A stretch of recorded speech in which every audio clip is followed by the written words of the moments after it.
Hello everyone, আজকে আমরা গল্পে গল্পে উচ্চতর গণিতের খুব সুন্দর একটা কনসেপ্ট আলোচনা করব।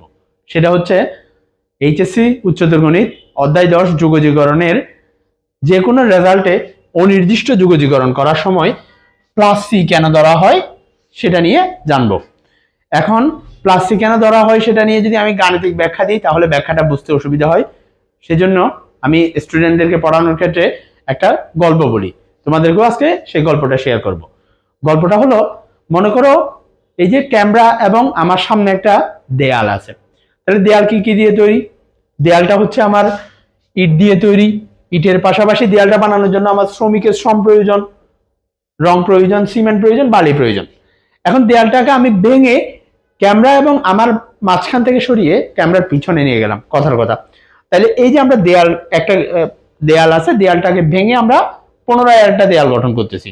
পুনরায় দেয়াল যখন আমরা গঠন করতে যাব তখন আমাদের কিছু জিনিস ওয়েস্ট হবে। সেটা হচ্ছে আমাদের পুনরায় শ্রমিকের শ্রম লাগবে, পুনরায় সিমেন্ট লাগবে, বালি লাগবে এবং কি রং লাগবে।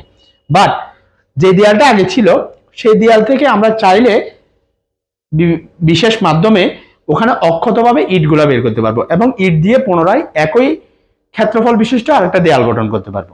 তাহলে ইটটা আমার এখানে কি হয়ে যাচ্ছে? ইটটা আলটিমেটলি চেঞ্জ হচ্ছে না। তো এটাকে আমরা একটা গল্পের আকারে দেখাচ্ছি, কারণ ডিফারেন্সিয়েশন, অন্তরীকরণ এবং যুগজীকরণ পরস্পর বিপরীত প্রক্রিয়া। ডিফারেন্সিয়েশনের অপারেটর ডিডিএক্স, এটা আমরা সবাই জানি। ডিডিএক্স অফ দেয়াল, দেয়ালকে যদি আমরা ভাঙি, ডিডিএক্স মানে হচ্ছে ভাঙা, অন্তরীকরণ মানে হচ্ছে কোনো একটা ফাংশনকে ঢাল নির্ণয় করা অথবা কোনো একটা ফাংশনকে ভাঙা। ভাঙলে, দেয়ালকে ভাঙলে আমরা ইট পাচ্ছি, ইটের সাথে সাথে আমার ওয়েস্ট হচ্ছে কি শ্রম, রং, সিমেন্ট, বালি। এটাকে আমরা বলবো যে ফাংশনাল ইরর। এই অংশটাকে আমরা বলবো ফাংশনাল ইরর। দেখো এবার পুনরায় যখন যে ইটগুলো আমরা ভাঙার পরে পাইছি ওই ইটগুলা দিয়ে যখন আমরা পুনরায় দেয়ালকে ইন্টিগ্রেট করতে যাব, ইন্টিগ্রেশন অফ ডিএক্স, পুনরায় যখন দেয়ালটা বানাতে যাব তাহলে আমরা ঠিকই দেয়ালটা বানাতে পারবো। তার সাথে আমাকে কি দিতে হবে? শ্রম, সিমেন্ট, বালি এবং কি রং। এই যে এই অংশটাই হচ্ছে কি আগের আমার যেই ওয়েস্ট অংশটা ছিল, এই ওয়েস্টটা হচ্ছে সি।